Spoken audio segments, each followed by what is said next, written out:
मैं भूत प्रेतों में विश्वास तो नहीं करता, लेकिन मेरे साथ एक ऐसा इंसिडेंट हुआ जिसका मेरे पास आज तक कोई जवाब नहीं है। मैं एक प्राइवेट कंपनी के लिए कैश कलेक्शन का काम करता था। मुझे मेरी कंपनी दूसरे ऑफिस में कैश कलेक्ट करने भेजती थी। मुझे ये काम पसंद था क्योंकि मुझे अपने शहर के बाहर भी ट्रैवल करने को मिलता था। एक दिन मुझे मेरे बॉस ने अपने कैबिन में बुलाया और कहा कि मुझे कल उत्तर प्रदेश निकलना पड़ेगा, जहाँ मुझे शिवपुरी डिस्ट्रिक्ट में किसी से कैश कलेक्ट करना था। मेरे बॉस ने मुझे बस का एक टिकट भी दिया और कहा बस सुबह 8 बजे निकलेगी, और मुझे उस आदमी का नंबर भी दे दिया जिससे मुझे कैश कलेक्ट करना था। मैं सुबह बस में बैठ गया और बस बीकानेर आगरा रोड से उत्तर प्रदेश की ओर निकल गई। बस ने 3 स्टॉप्स लिए और करीब 11 घंटे चल के शिवपुरी पहुंच गई। बस में मेरे साथ बस 2 या 3 लोग और थे जो शिवपुरी तक आए, बाकी सब पहले ही उतर गए।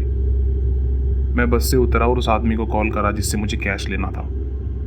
उसने फ़ोन उठाया और मुझसे माफ़ी मांगते हुए बोला कि वो कहीं अटक गया है और आज मुझसे नहीं मिल पाएगा।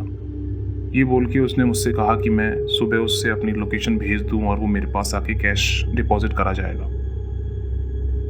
मैं इतने लंबे सफ़र से वैसे ही बहुत थक गया था, तो मैंने सोचा कि अच्छा ही हुआ, मैं इतनी रात को कैश लेके यहाँ वहाँ घूम भी तो नहीं सकता था।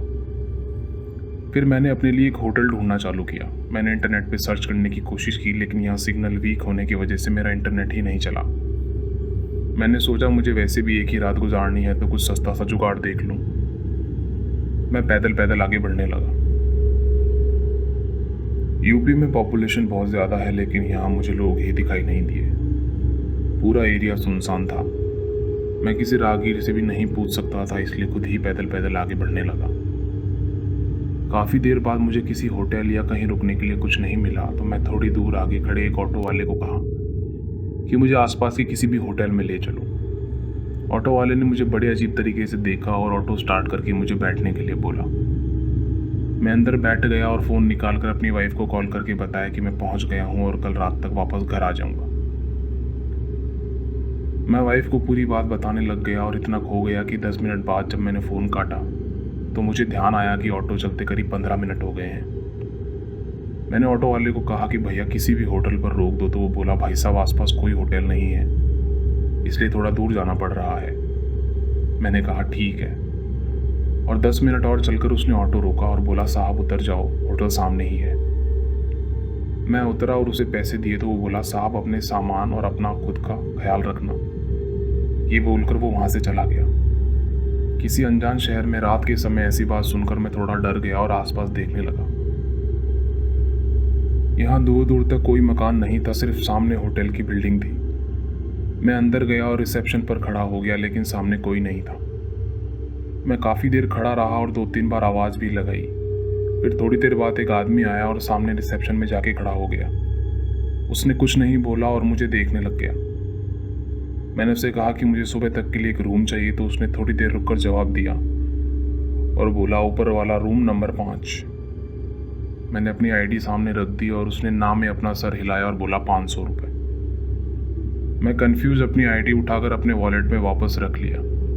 फिर वो आदमी बोला कि रूम खुला ही है और वहाँ से चला गया।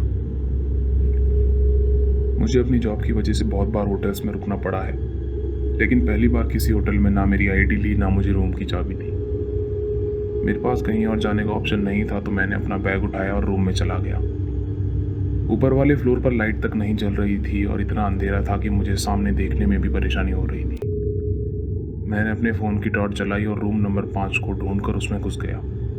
अंदर घुसते ही मुझे एक बहुत अजीब बदबू आई। ऐसा लगा जैसे किसी जानवर की लाश सड़ने पर आती हो। मैं अपना बैग उठा के नीचे गया ताकि कोई दूसरा रूम ले सकूं, लेकिन नीचे कोई नहीं था।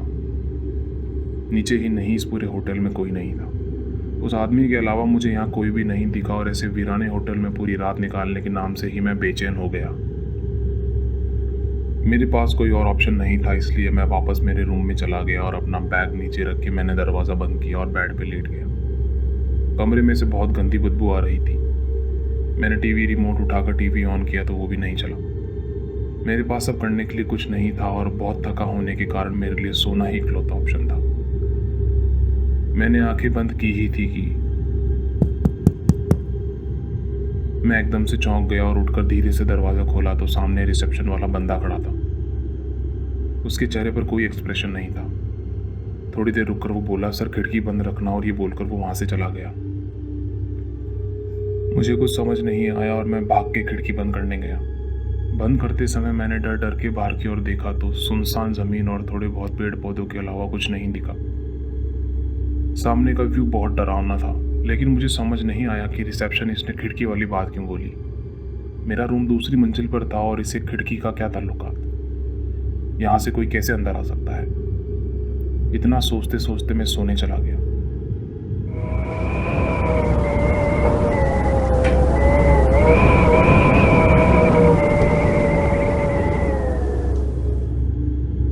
हवा की आवाज़ से मैं उठ गया और खिड़की की ओर देखा जो खुली थी, लेकिन मुझे याद था कि मैंने उसे ढंग से लॉक किया था। ये सोचकर ही एकदम से रोंगटे खड़े हो गए। मैं उठार खिड़की को बंद करने गया। बंद करते समय मैंने बाहर की ओर देखा तो सामने एक पेड़ के बगल में एक आदमी खड़ा था जिसका मुंह इस होटल की तरफ ही था। मैंने जब उसे थोड़ा और गौर से देखा तो उसकी आंखें मुझे ही देख रही थी। मैंने जल्दी से खिड़की बंद की और भाग के बेड पर लेट गया। मैंने अपना चेहरा भी दूसरी ओर कर लिया और इतने में ही